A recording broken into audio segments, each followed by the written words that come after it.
So the purpose of this meeting is to elaborate on what you have heard already. The Prempeh, the first international airport, was commissioned recently as an international airport. So it has a terminal, that's an international terminal, and at the runway that the existing airport was using, that runway has been extended to be able to accommodate international flights. And so we are trying to operationalize the airport as an international airport. So what we are doing now is a chartered flight, but we are working with Ethiopian Airlines because the president and the government wanted us in exploring the Kumasi opportunities to work with African airlines. So we wanted South Africa Airways or Ethiopian Airlines or Kenya Airways, and then we settled on Ethiopian Airlines. So they are doing the chartered flight for us. We have booked 3 flights. The first one is this week, and there are 2 others. By the time we finish this chartered flight, we'll be able to arrange a more regular flight situation to Kumasi. So this is for the festive season because we know people are coming home for the festive season. We want to bring up another opportunity with more reasonable tickets, we think, so that people can come in. So that is the purpose of this one. It's true, Ethiopian Airlines have worked with us. They've looked at it. We've done the relationship with Gatwick.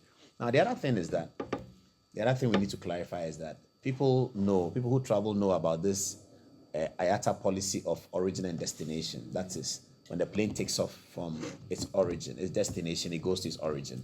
So any plane that takes off from anywhere goes to its home country. So every British Airways flight comes first to London. Every Kenya Airways flight takes off anywhere, goes to Nairobi.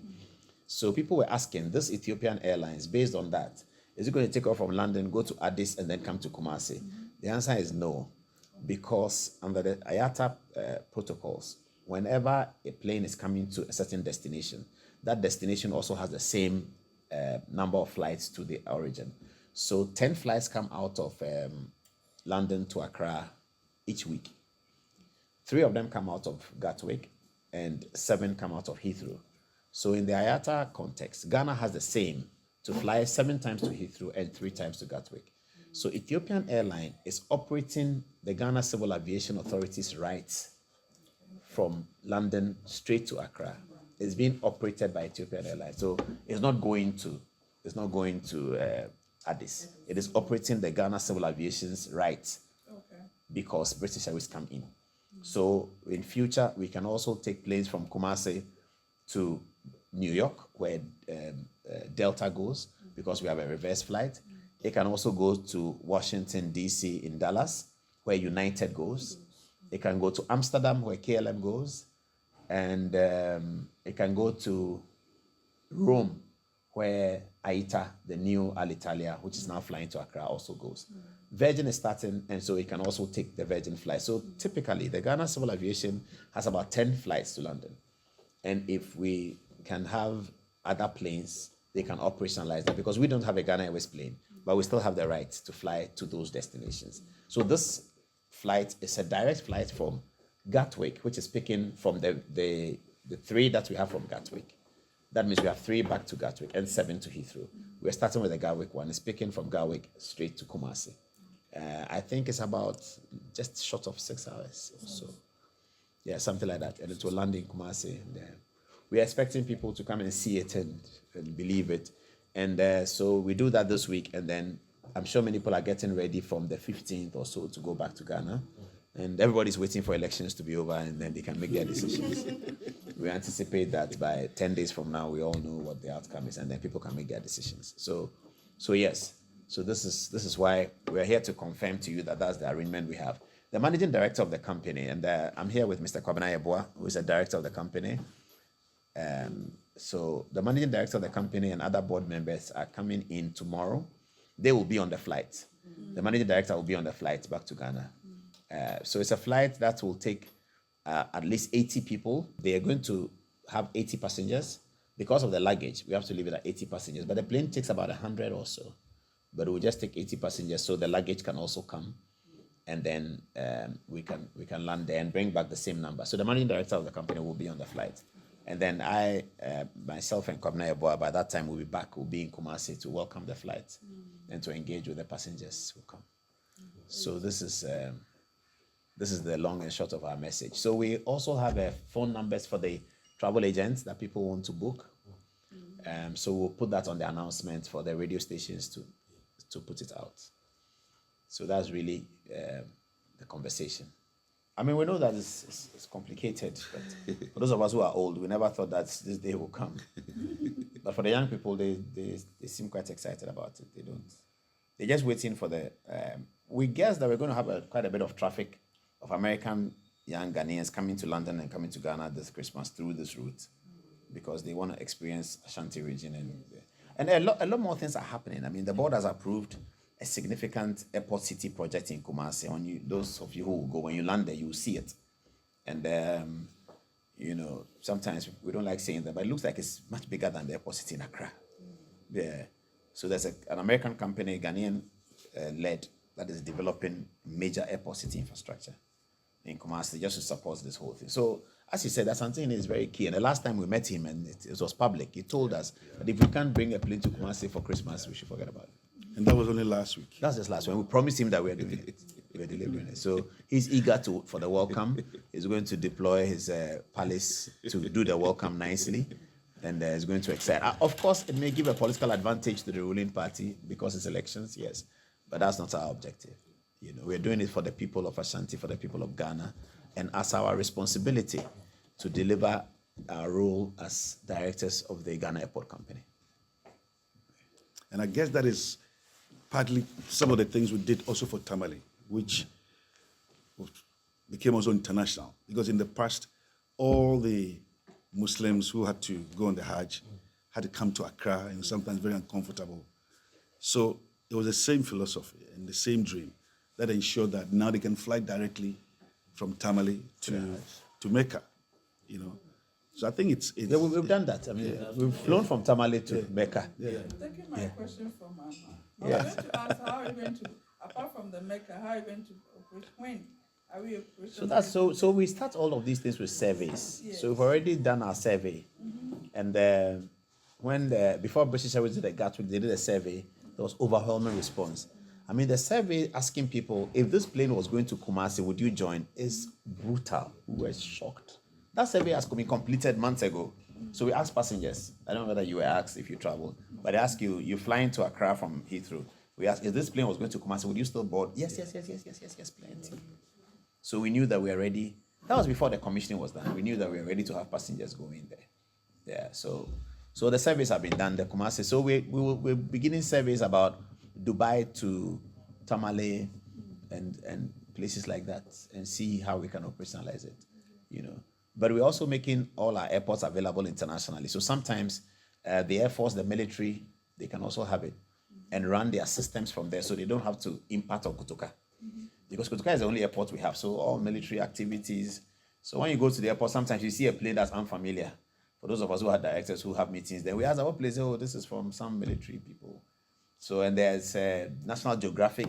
They all come to Ghana and they all have to use the airport. So if you have Tamale Airport that they can use for all those activities, it will be good. So it will certainly have use, and have training facilities. We want to change the aviation portfolio of Ghana. So we want to have major training facilities. So our pilots don't need to travel to train somewhere. Other people can come and train. And we've collected large acres of land in the Tamale Airport area to be able to put this up. So over the next 2-3 years, once the whole world is recovering from the pandemic and its effect on the aviation sector, we think that we're getting somewhere. We had an annual general meeting reporting 2023, and we noticed that we are almost about getting to pre-pandemic figures. In terms of domestic, we have passed it. So we are almost getting there. And we have passed domestic because the Kumasi traffic is so huge. Now, we are desperate for another plane. We started Sunyani as a one day. Now they go twice daily. And it's only one plane that goes to Sunyani because the other domestic cannot go. So the travel around is great. We are also thinking of introducing West African connections from outside Accra. So Kumasi to Abidjan, Kumasi to Lagos. That's also, the survey shows, is so popular. It's just too popular. We're just waiting for planes. So you can fly from Kumasi to Abidjan and come back to Kumasi.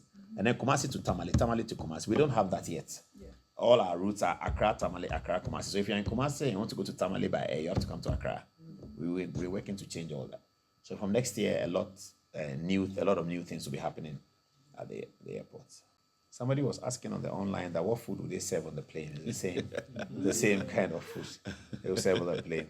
But we'll see whether we can get some Ghanaian entertainment so that in terms of the in-flight entertainment, you can see some movies that look more Ghanaian as you arrive, and then we can put some adverts on that. We have quite a bit of work to do, so we put up the PR together. So you feel Ghanaian when you sit on the plane. It will start bringing back the memories of Ghana Airways for those of us who are old, and then we can deal with it. Yes, there's also the concern. I heard the radio publications that somebody says the plane when it lands it will explode, and that nobody should take their relatives there because it's not true. All those things are not true. This is an aviation industry that is regulated. Gatwick will not allow a plane to leave Gatwick without having the coordinates of where that plane is going. The safety and security measure for the aviation industry is top-notch. It will never happen. Ethiopian Airlines will not pick up a plane from Gatwick, their plane, and say, I'm going to land in a place that I don't know that I can land there. They have already been there. The engineers have been there. They've checked it. They've understood it. They know they can land there. It is true that you can't lie about aviation because they can just, from the center, pick up your airport on their phone and immediately it will tell them. It will tell them everything. They just do a Google search on the airport. Kumasi International, runway size, it will come. What planes can land there? It will come. So, so these things, maybe they are politically motivated, I don't know, but it's not possible that an aviation system so broadly announced, taken out of Gatwick Airport, will fly a plane, pilots, engineers will fly a plane knowing that I cannot land. I mean, I don't understand how anybody can say that. And I hope people don't believe it, but we still thought that we should respond to that allegation that's coming around. As for the allegation, some even say that it's just a chartered flight, not even operational flight. Yeah, it is a chartered flight. It is a chartered flight, yes. So we have dates for it for return, and that we are preparing to operationalize it on a more regular basis. Yes, but we want to satisfy our people for the festive season. Yeah, because you can start in January, March, but we don't think that will impact our people here than if you give it to them in December. Yeah. So which means that as time goes on, the passenger numbers will increase. You find a bigger plane for... Yes, as time goes on, it will be more regular. You will know that every Monday, Gatwick to Kumasi, every Tuesday. Yeah, we don't have that now. We just have the dates on which they are flying for these 3 flights. But subsequently, we will have regular flights. Because I'm asking for some of my people that normally phone in on the, yes. When the news came out, we announced it on the radio, and a lot of people from the South London were happy, traveling Yes. to Heathrow. But MD will be here tomorrow. I don't know whether she can come into your studio. Maybe. Yeah, why not? Yeah. Maybe it's Rainbow, isn't it? Yeah, Rainbow. Yeah, maybe she can come into the studio and get the questions and answers dealt with. Yeah. I believe before the charter flight it was cheaper, but now are they going to be cheaper? So At this particular one, we are trying to subsidize because we have come to you late with a late notice. So we are trying to subsidize. Yeah, so if you go to the agent, you see that. So we are just benchmarking it against British Airways and trying to be lower than them. Yeah. So that's the plan. I think if there's any other question, I was just trying to tell MD that we are done. He said when we are done, I should let her know. Okay. Hey, thank you.